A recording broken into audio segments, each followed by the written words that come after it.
I'm sure people who are linked to the business world, the business research area, the work of Saunders et al., this Research Onion, is a really, really helpful framework in terms of the kind of methodological positioning.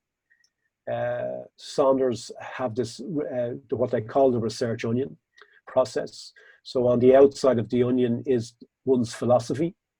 You know, what philosophy are you administering to it? You know, are you going for the purely quantitative positivistic positioning, or are you going to be radical structuralist or a functionalist or pragmatist? You know, so again, that's really important in terms of actually, you know, setting your positioning out.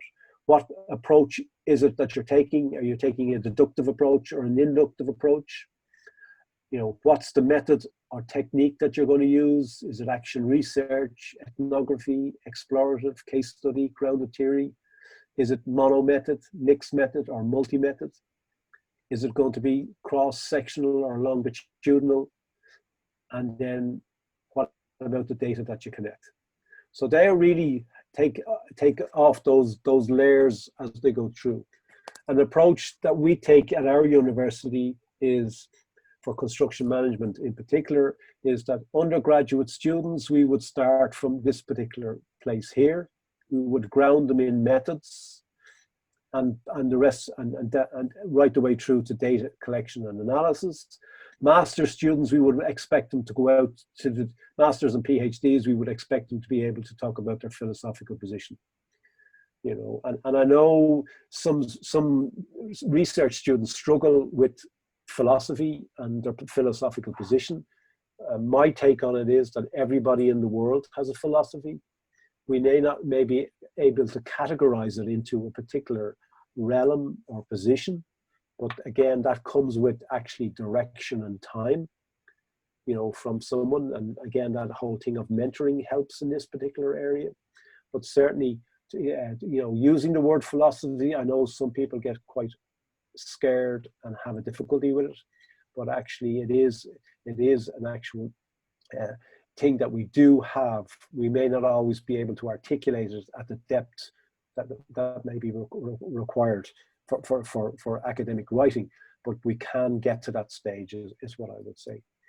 Okay, so linked to methodology then are elements like ethical positioning, and linked to methodology then is that data analysis.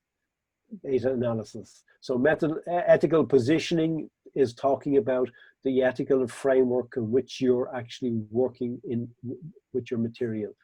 And a majority of universities now require people to get ethical approval and to go through an ethical approval process. This is really, to me, is really important, irrespective of the nature of the research.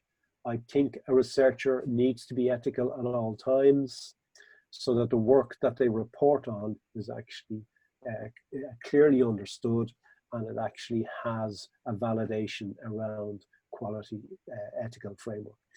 And then the data analysis is around whatever data you gather, analyzing it in a way that is robust and actually stands up. So again, you can see there's a linkage in terms of the process in relation to that.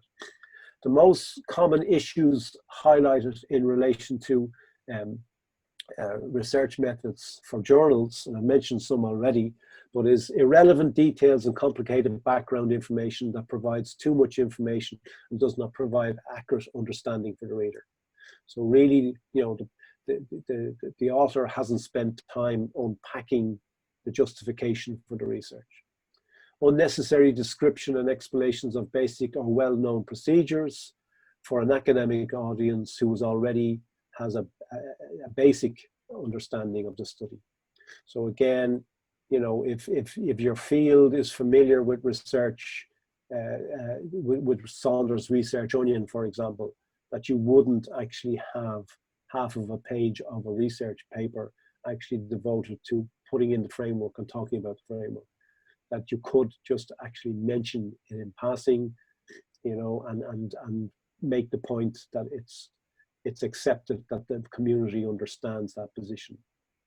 So again, it gives you more time to focus on the important aspects of the research rather than focusing on something that the community already knows.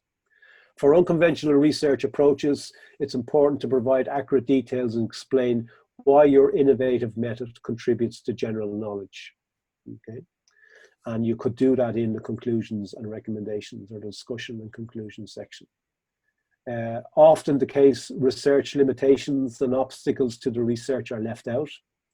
And partly the reason for that is people are afraid to put in some negatives around the work, where I would err on the opposite side of that. If there are limitations to your work or obstacles that challenged you in the research process, I would put them in.